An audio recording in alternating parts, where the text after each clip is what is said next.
Good morning and welcome to Disabilities, Issues, and Updates. I am your host, Teresa Faulkner. I am the Consumer Community Outreach Coordinator at Abilities in Motion. We are located at 210 North 5th Street, Reading, Pennsylvania. Our zip code is 19601. Please note, currently we are not open to the public. However, you can reach us at 610-376-0010. Social isolation can feel a little lonely. We are here to talk at Abilities in Motion. It doesn't have to be about a problem. If you just need someone to talk to, you can reach us at 610-790-9632. Let's get started with our show today. We are going to continue the discussion of mental health. We'd like to welcome all of our guests today. We have Elizabeth Setterly, and she is the Interpreter Services, Berks Deaf and Hard of Hearing Services. We would also like to welcome Wendy Seidel, Executive Director of the Greater Reading Mental Health Alliance. And we'd like to welcome Michelle Ruano, I hope I said that right, Weber, and she is Deputy Administrator, Berks County Mental Health / Developmental. Our topic today is mental health awareness basics. Good mornings, ladies. It's a pleasure to have you all on our show this morning. Good morning. Thank you for having us. Wonderful. We just want to talk a little bit before we get started with our presentation about caring for our own personal mental health. I know with the pandemic and everything that is going on in our world, we have to take care of our own mental health. I know for myself, I've noticed that I have some problem going to sleep at night. So one of the things I have chose to do is not to watch a lot of news in the evening. And I've also decided I like the sound of rain and thunder. So sometimes I put on just that music, that sound, it relaxes me and causes me to sleep somewhat better. So I am taking charge of my own mental health. When I notice things are not good, I begin to kind of readjust, change some things. And we want our viewers to know that same process. Don't you think, ladies? Do you have to deal with some of your own mental health issues? Absolutely. Those are great coping strategies, Teresa, that you're Wonderful. using. Absolutely. Wonderful. I think we're absolutely all in the same boat. And I think that's something that everybody needs to keep in mind too, is that, everyone is kind of struggling. This is new for everybody. And, we're all trying to find ways to make things positive and keep reminding ourselves that times are going to be better. So wonderful. Ladies, go ahead and get started with your presentation so our viewers are ready to review. Thank you. Could you advance the slide, please? So I thought just first thing we would do is really do a definition of what a pandemic is. The thing that you really need to know is that it's an epidemic that is worldwide at this point. The last time that we had anything like this happen in our society, none of us were born. 1917 and 1918 were the years of Spanish flu, and that lasted all but 2 years. And that was before the age of technology. So in some ways, we're very fortunate that we've come as far as we have, that we have some of the resources here that they didn't have over 100 years ago. Slide, please. One of the things that I'd like to talk with you about a bit about is that the characteristics of a pandemic are a bit different than another natural disaster. So one of the things that we're all familiar with are, say, fires. And in a fire situation, you look out your window, you look at your neighbor's home, and you see smoke. Automatically, you think there's a fire happening. So you call 911, The firefighters come, they put out the fire, you visually can see that the fire has been put out, and then people go along with the process of rebuilding. It's very different in a pandemic situation because you don't really see where the beginning and where the end really is. We know that we went into a lockdown in March, but as you listen to news reports, it was here long before March. And at this point, we're not really sure when that end is near. We do know that vaccinations are coming, but we don't know when it's actually going to end. And the biggest thing is because you're not able to see it, and there is no definite beginning and definite end, you tend to fear, and you fear everything because you're not able to grasp what's happening around you. Next slide, please. Some of the wellness activities, Teresa talked a bit about what she's doing to try to fall asleep at night. Everyone is different, so everyone has a different strategy that's going to work for them. I put a list together of some things that you may want to try yourself. Some of them you'll look at and say, there's no way that would interest me. And then there are other things that, hey, that's a good idea. Adult coloring books might be for someone. Someone else might want to journal. Myself, I've been doing virtual tours. So I've been visiting Milan, and I've been visiting the Vatican. This past week, the Alps. It's been a lot of fun. I've been doing that from the comfort of my own living room. So those are some of the things that you can do to try to cope with what we're doing here in the social isolation. And I think the thing that's very important is that we have to remain distant from one another, but that doesn't mean that we can't pick up the phone and talk with people. It doesn't mean that we can't get on virtually and talk about Zoom meetings to get together with family and friends. Reach out to your social supports because they're very important in this. And if people are prone to depression, that's another thing because people might not be willing to reach out. So you want to reach out to those folks that you know could potentially be into some trouble to try to help them out because they might not want to burden you with their issues. Next slide, please. One of the things that we studied as a task force, we have a suicide prevention task force for Berks County, and we studied coroner statistics over a span of 20 years. And what we found out is that we have really 3 high-risk groups in Berks County that we need to target. The first and foremost are white middle-aged men that have access to firearms. Almost 90% of our suicides every year fall into that particular category. And that is not an anomaly of 1 year. We're talking about over a course of 20 years, that's been the top person that has lost their life to suicide. The second are our elderly and with co-occurring medical conditions. So people over the age of 60 that have medical problems. And then third are our youth and our young adults. So with that in mind, keep those 3 groups in your mind when you think about people that potentially are at risk. And if you see them struggling, reach out, and we'd like to give you some resources that you can provide to them, provide for yourself, so that you realize that you're not alone. Slide, please. To that end, we did create a treatment video that I'm going to ask that they put up, and it's about a minute video, and it's going to talk with you a bit about how you can access treatment if you feel that you need mental health services. So if you could start that video. It can happen to anyone. Young and old, parents, kids, and teens can all have times when sadness, anger, and worry make life harder than it needs to be. This can lead to loneliness, hyperactivity, and problems with behavior, attention, and learning. Help for mental health, just like any other health problem, is available. Counseling, peer support, medication, family therapy, or group counseling can make all the difference. Not sure where to start? We can help you find your way. Worried about payment? Most insurances will pay for treatment, and even if you don't have insurance, help is still available. Don't wait for a crisis. Reach out now.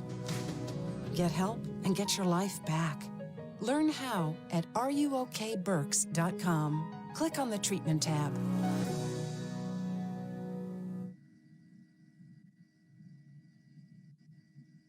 Thank you. That website that is referenced is also available in Spanish as well. So you'll be able to see that video in a Spanish language. And we also created PSAs, which are public service announcements that target those three groups. And you may have seen that on Comcast cable during Mental Health Awareness and Suicide Awareness Months. Can I have the next slide, please? So one of the things that we wanted to make you aware of is that some people are very leery about going out in this environment, and the federal government relaxed some regulations early on in the pandemic, allowing for something called telehealth. So it's not crucial that you be face-to-face with a therapist. There are HIPAA compliant platforms that providers are using. And so you're able to actually see your therapist and talk with your therapist from the comfort of your own home and from the safety of your own home. So at this point, as long as that's allowed, our mental health providers are using that in both individual as well as group modalities to be able to provide counseling services for people during the pandemic.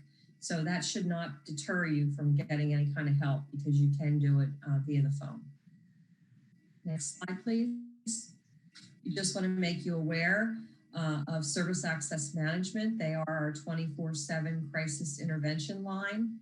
They are staffed with trained counselors 24/7, 365 days out of the year. And their telephone number is 610-236-0530. Next slide, please. As part of our commitment to the community, we recognized that there were some people that were unwilling to pick up the phone. And so we wanted to make sure that we gave people a texting option as well. So there is a text line. We try in the text line to encourage people to become comfortable enough and trusting enough to be able to then pick up the phone and talk to the counselor, but we'll certainly do whatever we can via that text line as well. So with that, I'm going to turn this over to Wendy Seidel, who is going to speak about the various support groups that people are able to participate in, both virtually as well as in person. Wendy? Everyone, thank you, Michelle, and thank you, Teresa, for allowing me to join in this presentation. So the Greater Reading Mental Health Alliance is located on Penn Avenue in Wyomissing. We're right across from the Wyomissing Family Restaurant. And while we are currently not open for folks in the community to come into our office, we are offering numerous virtual support groups that people can take advantage of. Support groups are a good way for people to come together. And as we were talking in the beginning of the presentation, just realize that they're not alone, that there are other people who are struggling with the same issues they might be struggling with. And it's a good way for members in the community to come together and offer suggestions and techniques and different ways of dealing with whatever the feelings may be that they're having at the time. Currently, we have a women's support group that we run virtually, as well as an anxiety and stress relief support group that runs virtually. Those run every week. If you want to advance to the next slide, there's some information about how you can find the links for those support groups are on our website and our Facebook page. You can see our website is www.grmha.org. And if you just search Greater Reading Mental Health Alliance on Facebook, you'll find our Facebook page as well. We also just recently started a support group for parents who are having a difficult time with the virtual learning environment that their children are dealing with in the education system. And so we encourage anyone who might be in that situation, who just feels that they want a little bit of support and just want to talk about the feelings that they're having surrounding that, to look at our website and our Facebook page and possibly join those support groups as well. We ran our first one this week, and one of the gentlemen who signed on, his exact words were, "I just feel so alone." And he wanted to join that group just to hear that he's not the only parent who is having a tough time with what's going on around them. So support groups are a great way to get some advice, to get some tips about what you can do, and sometimes just to feel like there are other people like you who are out there. Next slide, please. We do offer peer support services, as Teresa had mentioned, so does Abilities in Motion. That's a medical assistance funded program. We have certified peer specialists who can work with folks who are just beginning the process or maybe in the process of achieving their own recovery from mental health issues. And certified peer specialists have life experience with mental illness and or substance abuse issues, and they're uniquely qualified to help you navigate that system. It's someone who's been there, who's had the same feelings that you've had, and who has found the resources and supports in the community that you might be seeking. And they're there to help you to work through those issues and to find those services and get yourself on the road to recovery. If you feel that peer support service might be something that you can benefit from, again, you can certainly contact our office and we'll talk to you a little more about that program and whether or not you're eligible. Next slide, please. Another great resource in Berks County that you can avail yourself of is our local NAMI office. The National Alliance on Mental Illness is available in Berks County. As you can see on this slide, they have several education and support groups. They have some courses, family to family courses. There's a peer-to-peer course. There's a family support group as well, a connection peer support group, which does not currently meet. And they have a number there that you can contact them to arrange presentations as well if you're interested in seeing the presentations that NAMI has available to you. Next slide. There's the information for NAMI. Their office is on Center Avenue in Reading. Their phone number is 610-685-3000. They have a website as well, www.namiberkspa.org, and a Facebook page as well. And I'm going to turn it back over to Michelle. Thank you, Wendy. Could you advance the slide, please? The final resource that we wanted to give you is another website. It's called ruokberks.com. It is our suicide prevention task force for Berks County. We have many people that from many walks of life whose lives have been touched by suicide as members of the task force. And so if you'd like more information about the task force, you can contact myself and I can certainly provide that information to you. The website has a plethora of resources that you can avail yourself to regarding tips on how to stay well, tips on how to help people that may be struggling. And as I had mentioned prior, there are also the PSAs that are available. And in collaboration with the Berks County Intermediate Unit and the United Way, we did a back to school video for students, which was posted, and that's also on the website that you can see that as well. And that was given to all 18 school districts to be able to use as the kids were coming back in the hybrid models and the virtual models and some in-person models at the beginning of this past school year. So that's another resource that you can certainly feel free to check out. Next slide, please. We have some trainers that are available for Are You OK? And with those trainers, they do something called QPR. And QPR is an evidence-based program. It's very short and sweet. It's 1.5 to 2 hour program. It's typically for lay people, for non-mental health people. And what it is you're learning how to question someone, persuade, and refer someone that you feel is struggling. So you're asking the questions, you persuade the person to get some type of treatment, and then you refer them to the appropriate resource in the community. So we have Rotary clubs that ask for this presentation. We have coaches that ask for this presentation. So This is also a resource that we have available.